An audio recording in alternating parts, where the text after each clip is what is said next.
you've caught a cold already. You were on 5 Live the other day talking to Emma Barnett, and you made up a fact. You said that 80% of the British people were in support of the new deal that Theresa May wanted to put forward, which, of course, is now dead in the water. Why did you say that? That was a really weird thing to say. It was a weird thing to say. I think it was straight after it was announced, and I wanted to say that I felt the vast majority of the country were in the centre ground, and I couldn't have been more wrong. You're absolutely right. 80%? Yeah, I couldn't have been more wrong. And actually, as soon as I said it, I apologised about 15 seconds later. But what we've discovered is the country is actually incredibly divided. Just hang on a second. We'll come on to that. Sure. That was kind of your dynamic moment. Now, she didn't apologise. She tried to blag it out in her radio interview where she got the figures wrong about the police and funding for the police. It was a salutary lesson, wasn't it? I mean, you've put your head above the parapet big time now, that these things can happen on the campaign trail. You can find yourself, you can hear yourself saying things which are just garbage. You've got to guard against that. Have you learnt from that experience? Yes, and I think one of the most important things is just trying to keep calm through all of this. So yes. On that day, I guess I was doing probably 14 different media interviews. And even at the moment, in the middle of this, I fell down the stairs, cracked my ribs just over a week ago. And it's very, very striking how this 24-hour media cycle really means that you have to watch every word that you're saying all the time and try to be authentic and spontaneous. So the problem, I was out yesterday embarking, I was talking to one guy in Dari, in Northern Afghan language, and then suddenly somebody else comes down another side. I've got cameras all around me. Yeah. I believe the way to try to unify the country is to try to be more natural and authentic, but that means that you can't watch every word. Yes. And if you're being filmed 8 hours a day, you get yourself in trouble. So why put yourself through it? Because I believe somebody in this race needs to make the argument for reunifying the country. And a lot of my colleagues are, I feel, taking the party to the right. They read these European elections as meaning they should go for a no-deal Brexit.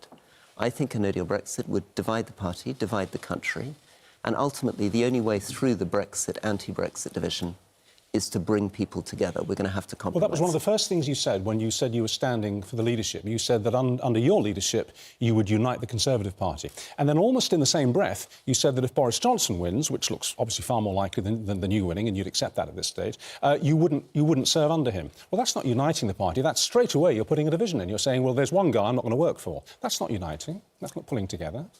So what I'm saying there is that I have, unfortunately, principles, and one of those That's not unfortunate, no. One of those principles is that I can't support a no-deal Brexit, and if I was lucky enough to be invited to serve as Foreign Secretary or International Development Secretary in a Boris Johnson government, I couldn't advocate for a policy that I don't believe in, because I think a no-deal Brexit sounds very tempting, but it's nothing. It's not a thing. It's a failure to reach a thing. Well, then how can you unite a party that's divided on that exact point? I mean, it seems that some of them... I mean, Esther McVey, Boris Johnson saying, we will go for a no-deal Brexit. Esther McVey said, I won't even bother going back to Brussels. We'll just go for the door on the 31st of October. How can you unite a party that's so fundamentally divided on such an important point? It's impossible, isn't it? I think you're right that people are never going to agree on Brexit, but you've got to do two things. You've got to, firstly, explain to people that unless they find compromise in the middle ground, Britain is going to be stuck for 40 years, split straight down the middle, pro-Brexit, anti-Brexit, and the only way through this is compromise. And the second thing is to get beyond Brexit, talk about the things that we actually care about. Talk about what kind of industrial strategy we want. Hang on, let's just stay with the compromise. Yep. I'm sorry, Charlotte, I'm doing a Piers here. I'm dominating the interview. But how do you get that compromise when Esther McVey and Boris Johnson feel as passionately about a no-deal exit as you do about not going for a no-deal exit? How do you find the middle ground? Because they're not going to agree with you and they're not going to give up that principle. You have to firstly say that the only enduring, stable agreement between Britain and Europe that can last is one that will have to go beyond one party or another. So if they took through a no-deal Brexit on the far right of our party, as soon as the Labour government came in, the whole thing would be reversed again. We need a deal with Europe that will last for 40 years. Well, and we need to try to bring the British people and with then us. I'll back away for a bit. Just one last question. How can you negotiate with Brussels? I mean, most people agree that it's much better to get out with the deal than not with one. But how can you negotiate when you go in and show Brussels your deck of cards and you say, here's my hand, and look, that's the card that says I'm not going to leave the room. I won't walk away. So, basically, how long do we stay here until I agree with what you put forward? I think when people think about no deal like that, you're thinking as though you were buying a car. You can walk away from buying a car, put the money back in your bank account. The problem with the no-deal threat is that it's not credible, because the no-deal threat would be deeply damaging to our economy, and more importantly, perhaps, because it would never get through Parliament. You can't threaten someone in negotiation with something you can't deliver. So I've negotiated in Iraq, I've negotiated in Afghanistan, and the lesson I've taken from that is the key thing is to get agreement on what shared future you want together. We need to move the argument on from Brexit to what kind of trading relationship do we want with Europe and do they want with us? What kind of country do we want? And if you get to that, you get the answer quite quickly. Let's say you want to sell, as I believe we all do, tens of millions of electric cars into Europe. Then we need zero quota, zero tariff access to the European market. So we start with the objective, work back from that, you get your Brexit deal. But the clock is ticking, isn't it? Counting down to the 31st of October and what we're going to do then. What would you do with Theresa May's deal that she's got agreed at the moment? Would you be working with that as your base? I would go to something called a citizens' assembly, which is an amazing thing, which has been done in other parts of the world, but it's basically a jury of 500 ordinary people. We'd go out to them and they would sit and take evidence in public, sitting 7 days a week, and they would talk about the detailed issues of Brexit, hearing from the experts, and they would be people chosen from all parts of this country, like a jury, in order to represent the country, and then they would make the recommendations back to Parliament.